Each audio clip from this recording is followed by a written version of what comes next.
usted habla, peligra que su familia, y es como lo que se va metiendo uno en una caparazón porque pasa por todos los estadios, del miedo, la vergüenza, la culpa, todas esas cosas las sentimos a medida que iban pasando los años. Yo seguí trabajando, seguí estudiando, porque dije, bueno, tuve que hacer lo que hice, era lo que estaba preparada en ese momento, a seguir, y le aposté a la vida, me casé, tuve hijas, fui 2 veces más a Haití como casco azul a tareas humanitarias, y realmente la primera vez que vi el hospital fue en Haití después del 82. Realmente me paralicé cuando lo vi porque se me vinieron todas las imágenes vividas allá en aquellos años. Así que bueno, seguí de largo, no dije nada, me puse a llorar y todo me decían, ya estás extrañando a tu familia y recién llegamos. Bueno, en realidad no podía contar lo que a mí me estaba pasando en ese momento.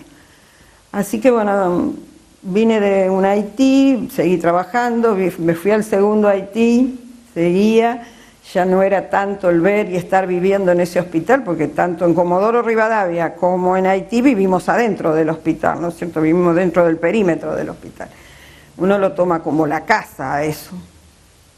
Y bueno, y ahí dije, no, yo sufro un ACV, un ACV isquémico, y bueno, empiezo a hacer una terapia por un estrés grande que me llevó a hacer una terapia, y logran en la terapia esta que yo empiece a hablar de esto que estoy hablando.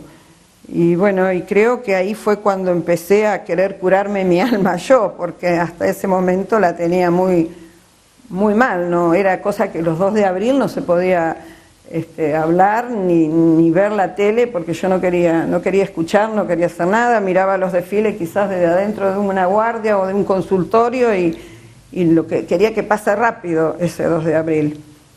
Hasta que bueno, pude hablar, pude decirlo y levanté la bandera de la visibilidad de la mujer, porque hasta el 2010, que es donde yo empiezo a subir las fotos muy en forma tímida para no herir susceptibilidades, y ahí empieza el ataque hacia mi accionar en esos momentos donde no me consideraban una veterana de guerra, siendo que yo tenía el distintivo, la medalla y el diploma, donde dice que yo soy veterana de guerra.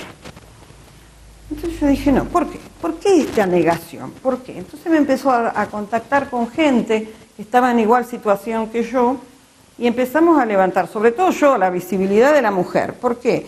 Porque mal llamados, movilizados, como nos llaman, y yo le digo a todas esas personas que llaman movilizados, tanto a las mujeres como a los soldados, los suboficiales que quedamos en el continente, todos fuimos movilizados, salvo los que vivían allá en el sur, pero el resto fuimos todos movilizados. El desarraigo lo sufrimos todos, los problemas los tuvimos todos, y hay algo que yo siempre digo, que la Fuerza Aérea operó desde sus bases en el territorio.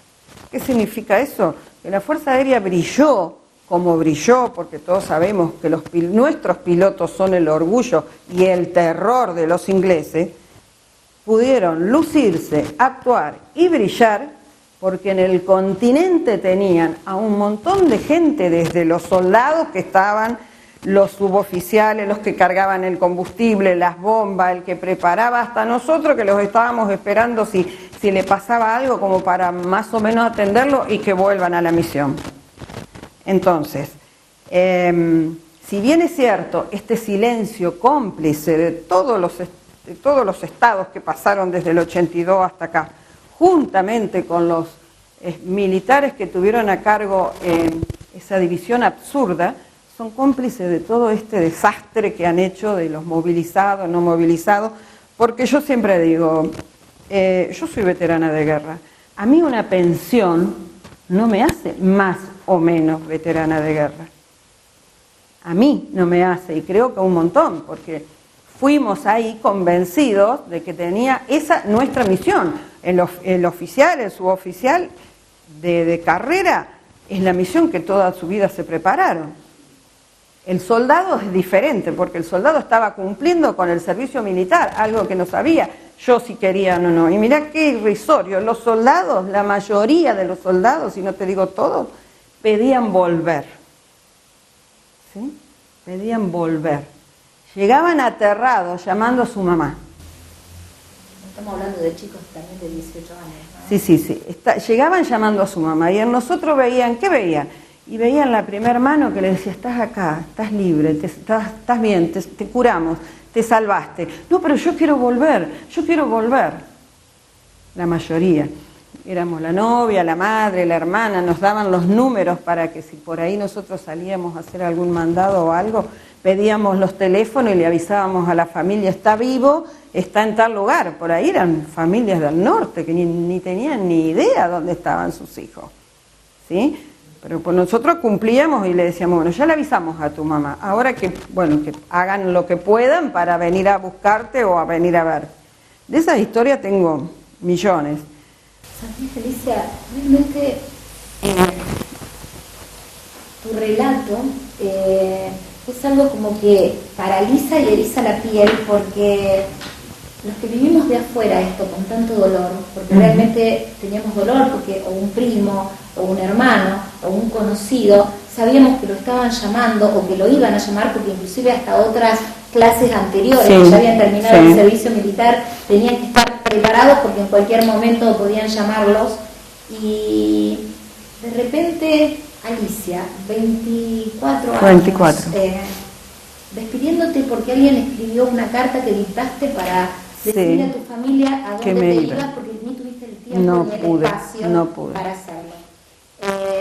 Encontrarte allá con tanta cosa de terror, me imagino, ¿no? Porque, a ver, soldados, bombas, balas, no estábamos acostumbrados nosotros a todo ese mundo, y además a enfrentarnos con quien nos íbamos a enfrentar, ¿no es cierto? Porque la logística, como vos hablabas, no estábamos preparados para todo esto. No. Y sin embargo, con lo que hubo, la valentía con que esos chicos, con que los jefes, con que ustedes, mujeres, que hoy, gracias a vos, nos estamos enterando de que hubo una participación de nuestro género en medio de una guerra donde de repente creo que crecieron de golpe. Sí. Porque, como decís vos, ¿no? Creo que con tu perfume de mujer que llevabas en tu bolsito, portando un arma que además no está permitido por sanidad, exactamente, no pueden portarla, siendo enfermeras uniformadas como los soldados y llevándoles una palabra, de repente, como vos decías, siendo una mamá de esos chicos que lloraban en medio de dolor, como hasta que tuvieron su lugar, porque también leí que cuando hubo esa noche del bombardeo, ustedes estaban como en una zanja, en unas cloacas. No teníamos refugio al principio. No teníamos refugio porque, ya te digo, era todo, precario. Se iba improvisando muchas cosas. Entonces, nunca pensaron que iba a haber posibilidades de que ataquen el continente, y sin embargo los hubo. Que no lo hayan dicho es otra cosa, pero nosotros tuvimos algunos prisioneros ahí en el hospital. Y nosotros recibimos una noche el alerta de bombardeo. Comodoro Rivadavia se apagó entero, y sobre todo nosotros. ¿Por qué? Porque iban a atacar primero a Comodoro Rivadavia. ¿Por qué a Comodoro Rivadavia? Porque de Comodoro Rivadavia salía toda la logística para las islas. Atacar donde sale la logística es ganar la guerra, porque ahí salía todo. Y después las bases más abajo de donde salían los aviones. Entonces nosotros no teníamos dónde escondernos, dónde resguardarnos. Entonces alguien, no sé quién fue, tuvo la idea de meternos adentro de unas cloacas. Yo siempre digo que esa noche no me la olvido más, porque entre el miedo que tenía, porque todos teníamos miedo, el que dice que no tuvo miedo es un mentiroso, porque el miedo es algo normal, la adrenalina que nosotros vivimos todo ese tiempo en las noches de bombardeo, que no fue una, fueron varias, en alerta de bombardeo, no se la deseo a nadie, nos pusimos a llorar, las 5 allá adentro de eso, pues dije, ¿qué hacemos? ¿Qué hacemos? ¿A dónde disparamos? O sea, yo empecé a rezar. A mí me mantuvo y me mantiene en pie mi profunda fe religiosa. Si no, no sé qué hubiera sido de mi vida. Y creo que yo era la más antigua, la que más o menos da las órdenes, entonces mantuve a mis 5 compañeras en esa cosa de la religión y de rezar y de demostrarles que se iba a poder. Y que era la única forma que nos mantenía en pie, porque a ver, a mí me decían que no soy veterano de guerra porque no estuve en una trinchera. Bueno, yo les digo, están equivocados, señores, porque mi trinchera fue el hospital. Y las armas, yo no necesito el arma que mata. Mi arma fue la contención, que la saqué no sé de dónde. Y esas eran las armas. En una guerra es muy importante el primero que está luchando o el primero que combate. Pero para que ese combate exista, hay atrás todo un batallón de personas que hacen que ese combate, que permiten que ese combate se realice. Cuando yo hablo por ahí de falsos héroes, porque yo me he dedicado a ni siquiera a hablar, yo voy a las escuelas, porque creo que ahí está el semillero. Nosotros ya nos estamos yendo todos los que participamos. Yo tengo 58 años, yo con una CB encima. Entonces yo digo, yo voy a salir a hablar a las escuelas. Y siempre digo que les entrego la posta a las maestras, porque uno no aprende, no quiere lo que no conoce. Entonces, si bien es cierto, Malvinas es un tema que recién este año yo vi cómo se manifestó en muchos lugares de la Argentina. En muchos años, el 2 de abril pasaba como un feriado más. Para disfrutarlo. Para disfrutarlo. Entonces yo siempre digo, tenemos que volver a recuperarlo desde la palabra, ¿sí? Desde las leyes que nos corresponden. Y los que vivimos una guerra sabemos que nunca más, por eso patria, Dios o muerte, no sé cómo hay algunos por ahí que dicen volveremos.